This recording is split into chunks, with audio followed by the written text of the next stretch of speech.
मैं आज आपको गति और दूरी और विस्थापन चाल व वेग के बारे में बताने जा रहा हूं। तो पहले है गति। फर्स्ट नंबर पे हमारी है गति। गति की परिभाषा होती है कि यदि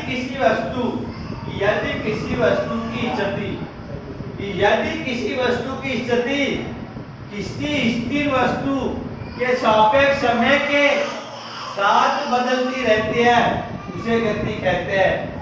यदि किसी वस्तु की स्थिति किसी स्थिर वस्तु के सापेक्ष समय के साथ बदलती रहती है तो उसे गति कहते हैं।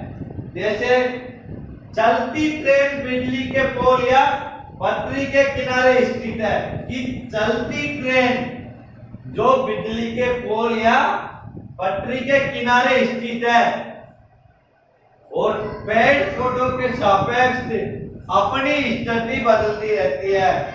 कि जो पेड़ पौधे होते हैं ना उसकी स्थिति अपना बदलती रहती है। नेक्स्ट आती है हमारी दूरी।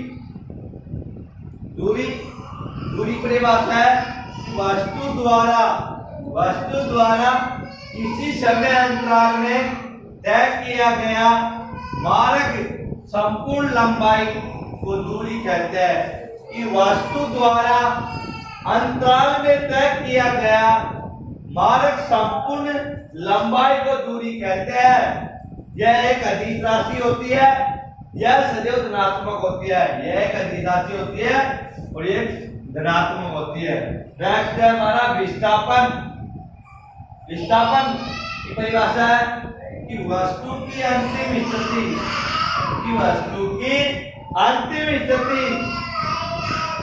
प्रारंभिक स्थिति के बीच न्यूनतम दूरी को विस्थापन कहते हैं। कि वस्तु की अंतिम स्थिति तथा प्रारंभिक स्थिति के बीच की दूरी न्यूनतम दूरी को विस्थापन कहते हैं। तो विस्थापन एक सदिश राशि है। इसमें परिणाम एवं दिशा दोनों होती है। कि इसमें परिणाम भी होता है और दिशा भी होता है। विस्थापन का मान धनात्मक और ऋणात्मक या शून्य कुछ भी हो सकता है। हमारी नेक्स्ट आती है चाल को कहते हैं स्पीड। चाल की परिभाषा है कि कोई वस्तु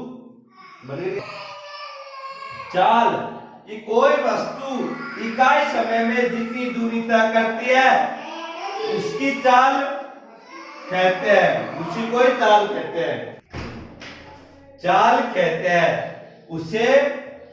उसकी चाल कहते हैं। चाल एक अदिश राशि है। इसका ऐसा ही मात्रक प्रति सेकंड मीटर होता है। कि कोई भी वस्तु जितनी दूरी तय करती है उसी को ही चाल कहते हैं। मान लो कोई वस्तु यहाँ से मानते जाते टेबल तो उसे ही दूरी कहते हैं। चाल एक अदिश राशि है। इसका ऐसा ही मात्रा प्रति मीटर प्रति सेकंड होता है। हमारा नेक्स्ट है वेग। कि कोई भी वस्तु समय में किसी निश्चित दिशा में जितनी दूरी तय करती है। कि कोई भी वस्तु इकाई समय में किसी निश्चित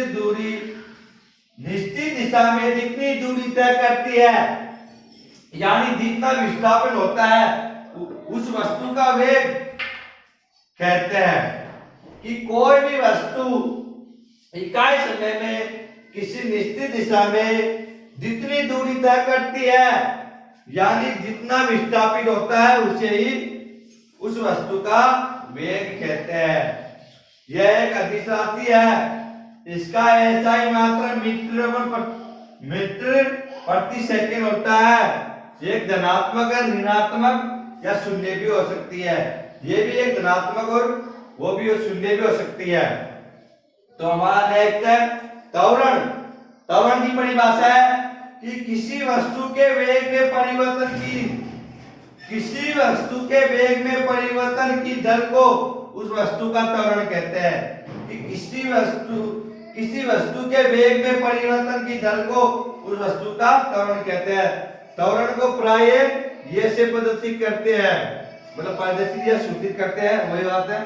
इसका SI मात्रक मीटर प्रति सेकंड होता है।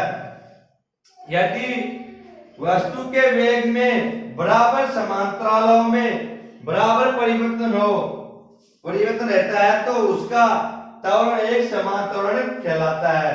यदि वस्तु के वेग में परिणाम समय के साथ बदलता रहता है, यदि वस्तु के वेग में परिणाम समय के साथ बदलता रहता है तो वस्तु का त्वरण धनात्मक होता है। यदि परिणाम घट रहा हो तो त्वरण ऋणात्मक हो जाता है। जब धनात्मक होता है तो त्वरण बढ़ता है और ऋणात्मक होता है तो त्वरण घट जाता है। इसे मंदन कहते हैं। हेलो दोस्तों, हमारी वीडियो आपको अच्छी लगी तो हमारे YouTube channel academy of physics को जरूर सब्सक्राइब करें। नेक्स्ट वीडियो आने वाली है अगले दिन।